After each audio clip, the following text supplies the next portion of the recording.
করা হয় কিনা, আর যেহেতু সেলিব্রিটি ক্রিকেট লিগ মানে কেমন আসলে এনজয় করছেন কতটুকু? অবশ্যই বাংলাদেশ ক্রিকেট ফলো করা হয়, বাট রিসেন্ট বেশ কিছুদিন ধরে আর ফলো করা হচ্ছে না আর কি। মানে ভ্যালিড রিজন বাংলাদেশ টিমের যে পারফরমেন্স সেই জায়গা থেকে আর ফলো করা হচ্ছে না। আর যেহেতু সেলিব্রিটি ক্রিকেট টুর্নামেন্ট, এটা আমাদেরই টুর্নামেন্ট, আমরা তো ফুলেস্ট এনজয় করছি। আচ্ছা, অনেকে একটি প্রশ্ন আসছে যে ভাই আসলে অনেকে সেলিব্রিটি না কিন্তু এখানে অংশগ্রহণ করছে, আসলে কিসের প্রেক্ষাপটে আসলে এই টুর্নামেন্টে সেলিব্রিটি বাছাই করা? আচ্ছা, আমি বিষয়টা বলি একটু বুঝিয়ে। কারণ হচ্ছে কি, প্রথমত হচ্ছে আপনি যদি বাংলাদেশে ওইভাবে ইন্ডিয়াতে আপনি দেখেন, ইন্ডিয়াতে যেসব সেলিব্রিটি টিম আছে ওখানে কজনকে আপনি চেনেন আসলে? 3-4 জন হচ্ছে একদম মেন স্ট্রিমের নায়ক আছেন যারা খেলছেন। আবার কিছু আছে মডেলস, কিছু আছে হচ্ছে রাইটার্স, কিছু আছে মিউজিশিয়ান। আমরা হয়তো বা এমন অনেক মানুষকে চিনি যে মানুষগুলো হচ্ছে হয়তো খুব ভালো গান গায় বা খুব ভালো মিউজিক করে, তাদেরকে আসলে আমরা তাদেরকে নাম জানি কিন্তু চিনি না। হ্যাঁ, আবার অনেকে আছে খুব পপুলার মডেল, তাদেরকে আমরা বিভিন্ন বিলবোর্ডে দেখি কিন্তু কখনো সামনাসামনি দেখি না। সো এবার যে ক্যাটাগরিটা আমরা করেছি ওখানে হচ্ছে লাইক টিভি অ্যাক্টরসরা আছেন, সিনেমার অ্যাক্টরসরা আছেন, মডেলস আছেন, সিঙ্গার আছেন, কার্টুনিস্ট আছেন, তারপরে ইনফ্লুয়েন্সার্স আছেন, তারপরে আরমান কোহলিকে নিয়ে আসলে একটা প্রশ্ন এসেছিল, সে কিসের প্রেক্ষাপটে এই টুর্নামেন্ট খেলতেছে? আচ্ছা, আপনি আরমান কোহলিকে চেনেন? হ্যাঁ, ব্যক্তিগতভাবে। কীভাবে চেনেন? আরমান কোহলি ইন্টারভিউ নিছে এইভাবে চিনি। এইভাবে চেনেন? ইন্টারভিউ কেন নিছেন? লুক লাইক বিরাট কোহলি, এই জন্য। হ্যাঁ, ও তো একটা ইম্প্যাক্ট তৈরি করছে আপনাদের মধ্যে নাকি? তাহলে ওকে কেন আমি জায়গাটা দিব না? একটা মানুষকে যদি দেশের মানে ও তো ইম্প্যাক্টটা তৈরি করছে না পুরো, ইভেন ও ইম্প্যাক্টটা তৈরি করছে বলে তো গত বিপিএলে ওকে চিটং কিংসের মনে হয় ওর ব্র্যান্ড অ্যাম্বাসেডর করানো হয়েছে। না, ওইটা জাস্ট এমনিতে করা হয়েছে, ওনাকে এমনি বলেন অমনি বলেন করা হয়েছে কি হয় নাই? ও বলছে, বাট এটা কতটুকু কাগজে করা এটা হয়েছে? আমরা দেখছি নিচ্ছকে। হ্যাঁ, তো এখন জিনিসটা হচ্ছে কি, একটা ছেলে, আমার কথা হচ্ছে দিন শেষে আমি কি কথা বলবো? জি ভাইয়া, কন্টিনিউ। এখন দিন শেষে হচ্ছে কি, কার ইম্প্যাক্টটা কতটুকু, আমার এমন কিছু লোক দরকার।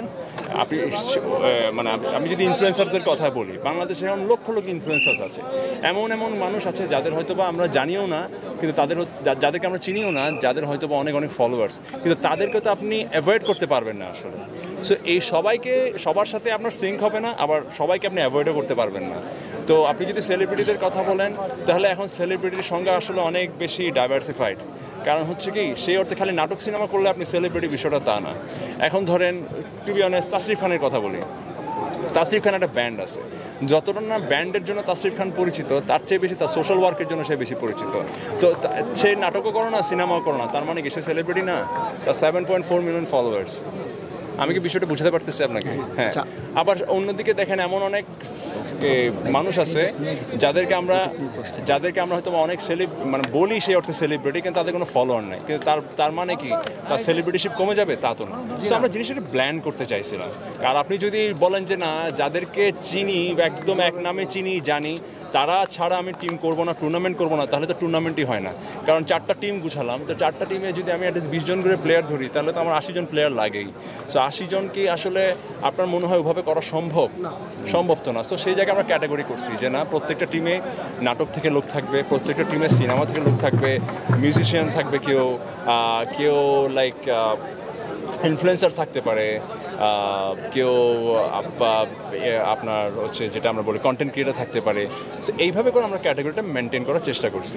ভাই, বাংলাদেশ টিমে আপনার পছন্দের ক্রিকেটার কে আসলে, আর পূর্বে কারা ছিল আর এখন কারা আছে একটু জানেন? পূর্বে হ্যাঁ প্লিজ। আমাদের নতুন ক্যাপ্টেন্সি, আপনি নিশ্চয়ই জানেন, নতুন ক্যাপ্টেন্সি আমাদের ন্যাশনাল টিমে। হ্যাঁ, তোরা কালকেই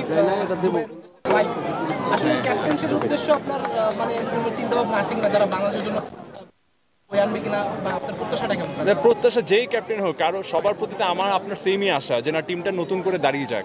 কারণ আমরা তো আজকে নতুন ক্রিকেট খেলছি না, বাংলাদেশ ক্রিকেট টিম আমরা খেলছি সেই মানে যদি একদম লাইমলাইট 97 সাল থেকে, যে সময় হচ্ছে আমরা আইসিসি চ্যাম্পিয়ন্স ট্রফি উইন করেছিলাম, তারপরে 99 সালে যখন হচ্ছে আমরা পাকিস্তানের সাথে ওয়ার্ল্ড কাপ ম্যাচ জিতেছিলাম, তো তখন থেকে তো আমাদের আশা যে বাংলাদেশ একদিন ক্রিকেটের অনেক বড় একটা শক্তিশালী টিম হবে।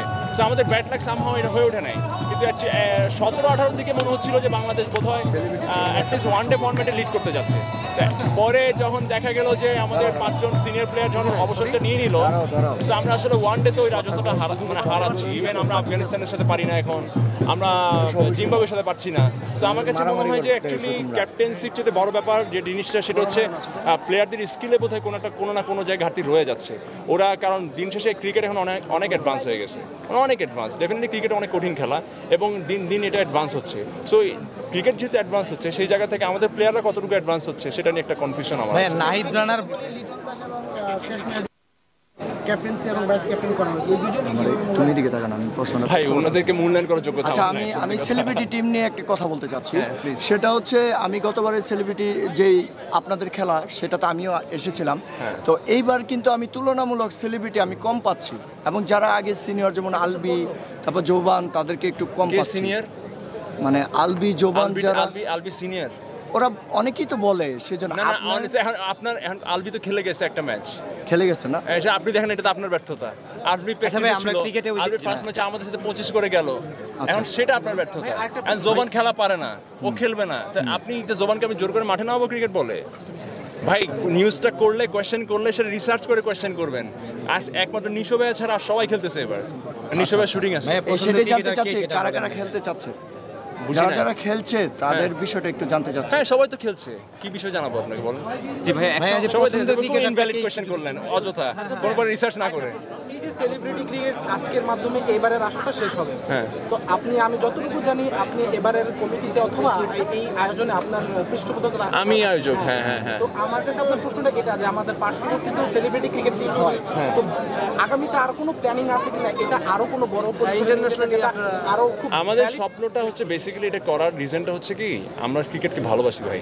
হ্যাঁ ক্রিকেটটা আমরা খেলতে চাই, তা আমরা ক্রিকেটটা রেগুলার মাঝে মাঝে একটা গ্রুপ আছে আমাদের, আমরা মাঝে মাঝে সময় পেলেই খেলি। হ্যাঁ টেপ টেনিসে খেলতাম এতদিন, ক্রিকেট বলে কখনো খেলা হয় না ম্যাক্সিমাম প্লেয়ারের।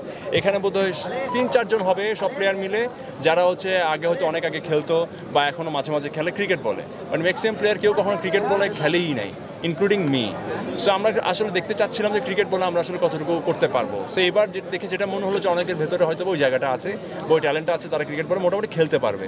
আমাদের টার্গেট একটাই, আমরা আসলে একটা প্রপার সেলিব্রিটি ক্রিকেট টিম করতে চাই বাংলাদেশ থেকে, যেটা নিয়ে আমরা হয়তোবা ইন্ডিয়ার যে সেলিব্রিটি ক্রিকেট টিম আছে বা পাকিস্তান আছে বা শ্রীলঙ্কায় আছে তাদের সাথে আমরা কম্পিটিটিভ ম্যাচ খেলতে চাই। অলরেডি কথাবার্তা চলছে, যদি সব ঠিক থাকে হয়তোবা ডিসেম্বরে কলকাতা সেলিব্রিটি ক্রিকেট টিমের সাথে আমরা একটা সিরিজ খেলতে পারি। এটা জাস্ট ফর ফান। আমরা ক্রিকেট নিয়ে আসছিলাম, দেখবেন কথা বলে ক্রিকেট নিয়ে আমরা এখন সময় নেই, আমরা তো সব অবশ্যই মাঠটা খুবই ভালো এবং আমার কাছে মনে হয় এবং সেই জন্যই আসলে এই গ্রাউন্ডে খেলা। আমার কাছে মনে হয় যে বাংলাদেশে এখন পর্যন্ত এত সুন্দর ক্রিকেট গ্রাউন্ড মানে পার্সোনালি মানে পার্সোনাল ফ্যাসিলিটিসের কারণে ভাই একটা ক্রিকেট নিয়ে আমরা আসছিলাম। আমি একটু বলি, আসলে সাকিব আল হাসানের বিষয়টা নিয়ে একটু ক্লিয়ার করি। বাংলাদেশের সবচেয়ে বড় অ্যাম্বাসিডর সাকিব আল হাসান, আসলে তার জিনিসটা আসলে রাজনীতির কারণে তিনি দেশে আসতে পারেন না। তার শেষ ইচ্ছা ছিল মিরপুরে একটি ম্যাচ খেলা, তিনি খেলতে পারেন না। আসলে এই জিনিসটা আসলে কিভাবে দেখছেন ভাই? এখন প্রথমত হচ্ছে আমি যেটা মনে করি আর কি ভাই, আমি যেটা মনে করি এবার আমার কথাই বলি, আমাকে যদি মানুষ ভালোবাসে, আমাকে আসলে দল বল নির্বিশেষে সবাই ভালোবাসে। এখন আমি যদি পার্টিকুলারলি কোনো একটা দলের হয়ে কথা বলি তাহলে কিন্তু আমার অডিয়েন্সগুলো ভাগ হয়ে যাবে।